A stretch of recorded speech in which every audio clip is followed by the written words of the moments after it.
ಹಾಸನ ಜಿಲ್ಲೆಯ ಅರಸೀಕೆರೆಯಲ್ಲಿ ಇಂದು ಗೃಹ ರಕ್ಷಕರ ಪೋಷಕರ ಹಕ್ಕು ಸಂರಕ್ಷಣೆ ಸಮಿತಿಯಿಂದ ಆಯೋಜಿಸಿದ್ದ ಗೃಹ ರಕ್ಷಕರ ಕುಂದುಕೊರತೆ ಸಭೆ ನಡೆಯಿತು. ಸಭೆಯಲ್ಲಿ ಶಾಸಕ ಕೆಎಂ ಶಿವಲಿಂಗೇಗೌಡ ಭಾಗವಹಿಸಿ ಜ್ಯೋತಿ ಬೆಳಗುವ ಮೂಲಕ ಕಾರ್ಯಕ್ರಮಕ್ಕೆ ಚಾಲನೆ ನೀಡಿದರು.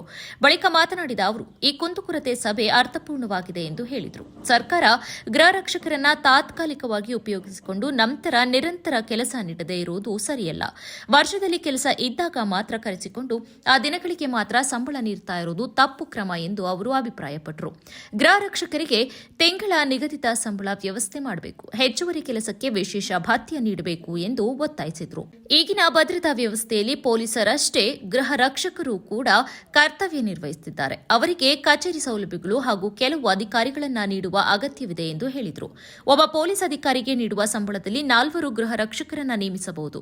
ಇದರಿಂದ ಸರ್ಕಾರಕ್ಕೂ ಲಾಭವಾಗುತ್ತದೆ ಎಂದು ಅವರು ತಿಳಿಸಿದರು. ಗೃಹ ರಕ್ಷಕರ ಬೇಡಿಕೆಗಳನ್ನು ಮುಂದಿನ ಅಧಿವೇಶನದಲ್ಲಿ ಪ್ರಸ್ತಾಪಿಸಿ ಮುಖ್ಯಮಂತ್ರಿಗಳ ಗಮನಕ್ಕೂ ತರುವುದಾಗಿ ಭರವಸೆ ನೀಡಿದರು. ನಾವೇನು ತಿಳ್ಕೊಂಡಿದ್ದು ಅಂದರೆ ಕನ್ಸಾಲಿಡೇಟೆಡ್ ಪೇ ಕೊಡ್ತಾರೆ,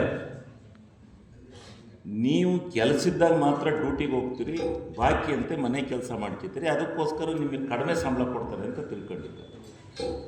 ಈಗ ಅರ್ಥ ಆಗ್ತಾ ಇದೆ, ನೀವು ಯಾವತ್ತು ಕೆಲಸಕ್ಕೆ ಹೋಗ್ತೀರಿ ಅವತ್ತು ಮಾತ್ರ ಸ್ಯಾಲ್ರಿ ಕೊಡ್ತಾರೆ, ಇನ್ನು ವರ್ಷವಿಡೀ ನಿಮ್ಗೆ ಯಾವುದೇ ಸೌಲಭ್ಯಗಳು ಇಲ್ಲ ಅನ್ನೋದು ಈಗ ಗೊತ್ತಾಗಿದೆ. ಇದು ತಪ್ಪಿದೆ. ನಾನು ಹೇಳ್ತೀನಿ, ನಿಮಗೆ ಕನ್ಸಾಲಿಡೇಟೆಡ್ ಪೇ ಕೊಟ್ಟ ಮೇಲೆ ನಿಮಗೆ ವರ್ಷಕ್ಕೆ ಇಷ್ಟು ಅಂತ ನಿಗದಿ ಮಾಡಿ, ವರ್ಷಕ್ಕೆ ಇಷ್ಟು, ತಿಂಗಳಿಗೆ ಇಷ್ಟು ಸಂಬಳನ ನಾವು ಕೊಡ್ತೀವಿ, ವರ್ಷಕ್ಕೆ ಎಷ್ಟು ಕೊಡ್ತೀವಿ ಅಂತೇಳಿ ನಿಗದಿ ಮಾಡಿ. ನಿಮಗೆ ಹೆಚ್ಚುವರಿ ಸರ್ಕಾರಿ ಕೆಲಸಗಳಿಗೆ ಮತ್ತೊಂದಕ್ಕೆ ನೀವು ಉಪಯೋಗಿಸ್ಕೊಂಡಾಗ ಅವ್ರಿಗೆ ವಿಶೇಷ ಭತ್ಯವನ್ನು ಕೊಡಿ. ಕನ್ಸಾಲಿಡೇಟ್ ಪೇನ ಮಾತ್ರ ತಿಂಗಳಿಗಿಷ್ಟು ಅಂತ ಅದು ನಿರಂತರವಾಗಿ ಬರಬೇಕು, ಇಲ್ಲಾಂದ್ರೆ ನಿಮ್ಮ ಜೀವನಕ್ಕೆ ಏನು ದಾರಿ, ನಿಮ್ಮ ಜೀವನಕ್ಕೆ ದಾರಿ ಇಲ್ಲ.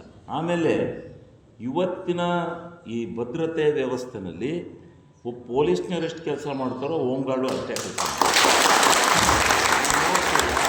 ಸರ್ಕಾರಿ ಕಾರ್ಯಕ್ರಮದಲ್ಲಿ ಈ ಕಡೆಗೆ ಬಸ್ ಬಿಡಬಾರ್ದು ಅಂತ ಅಡ್ಡ ಹಾಕಿರ್ತಾರೆ. ಅಲ್ಲಿ ಸಬ್ ಇನ್ಸ್ಪೆಕ್ಟ್ರ್ ಬಂದು ನಿಮ್ಮ 3 ಜನ ನಿಲ್ಲಿಸೋತಾರೆ, ನೀವು ಡ್ರೆಸ್ ಹಾಕ್ಕೊಂಡಿರ್ತೀರಿ, ಕೈ ಹೊಡಿತೀರಿ, ಕಳಿಸ್ತೀರಿ. ಪೊಲೀಸ್ನವರಿದ್ದರೂ ಅದೇ ಅಷ್ಟೇ ಕೆಲಸ ಮಾಡೋದು. ಆದ್ದರಿಂದ ಈಗ ಪೊಲೀಸ್ನವರು ಶಾರ್ಟ್ ಇದೆ ಅಂತಾರೆ. ಇಂತಿಂಥ ನಗರ ಪ್ರದೇಶದ ಒಂದು ಇದನ್ನು ಕಾಪಾಡಲಿಕ್ಕೆ ನಿಮಗೆ ಒಂದು ಸ್ವಲ್ಪ ಪವರ್ನ ಕೊಟ್ಟು, ಶಕ್ತಿ ಕೊಟ್ಟು, ಸದಾ ನೀವು ಹೋಗಿ ಒಬ್ಬರು ಇನ್ಸ್ಪೆಕ್ಟರ್ ಲೆವೆಲ್ನ ಪೋಸ್ಟನ್ನ ಇಲ್ಲಿತ್ತು. ಮೊದಲು ಶ್ರೀನಿವಾಸ್ ಅಂತ ಇದ್ದರು, ಈಗ ಯಾರಿದ್ದಾರೋ ಗೊತ್ತಿಲ್ಲ. ನೀವಿದ್ದೀರಾ, ಶಿವರಾಜ್ ಅಂತ ಇದ್ದೀರಾ. ನಿಮಗೂ ಒಂದು ಕಚೇರಿ ಕೊಟ್ಟು ನೀವು ಬಂದು ಆಸ್ಪತ್ರೆ ಇರುತ್ತೆ, ಪೊಲೀಸು ಇಲ್ಲ ಅನ್ನೋದು ಬದಲು ಆಸ್ಪತ್ರೆ ಡ್ಯೂಟಿಗೆ ಸಾಕು, ಹೆಚ್ಚುವರಿ ಏನು ಬೇಕಿಲ್ಲ. ಖಾಸಗಿ ರಂಗದ ಯಾವುದೇ ಏನು ಮತ್ತು ಆಸ್ಪತ್ರೆ ಅಂತ ಸರ್ಕಾರಿ ಎಲ್ಲ ಕೆಲಸಗಳಿಗೆ ಇವತ್ತಿಲ್ಲಿ ಟ್ರಾಫಿಕ್ ಕಂಟ್ರೋಲ್ ಮಾಡೋಕ್ಕೆ, ಟ್ರಾಫಿಕ್ಕು ಏನಿದೆ ಇವೆಲ್ಲ ಡ್ಯೂಟಿನ ನಿಮ್ಗೆ ಕೊಡ್ಬೋದು. ಇವನ್ನ ಪೊಲೀಸ್ನವ್ರಿಗೆ 90,000 1 ಲಕ್ಷದವರೆಗೂ ಸಂಬಳ ಕೊಡ್ತೀವಿ. ಆ ದುಡ್ಡಲ್ಲಿ ನೀವು 4 ಜನ ಬರ್ತಾರೆ.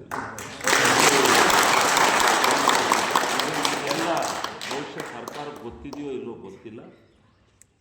ನಿಮ್ಮ ಎಲ್ಲ ಬೇಡಿಕೆಗಳನ್ನು ಸುದೀರ್ಘವಾಗಿ ಮಾರ್ಚ್ 6ನೇ ತಾರೀಕು ವಿಧಾನ ಮಂಡಲದ ಅಧಿವೇಶನ ಪ್ರಾರಂಭ ಆದರೆ ನಾನು ಏನಾದರೂ ಮಾಡಿ ಈ ಅಧಿವೇಶನದಲ್ಲಿ ನಿಮ್ಮ ಬೇಡಿಕೆಗಳ, ನಿಮ್ಮ ಕಷ್ಟ ಸುಖಗಳ ಬಗ್ಗೆ ಮೊದಲೇ ಮುಖ್ಯಮಂತ್ರಿಗಳ ಹತ್ರ ಮಾತನಾಡ್ತೀನಿ.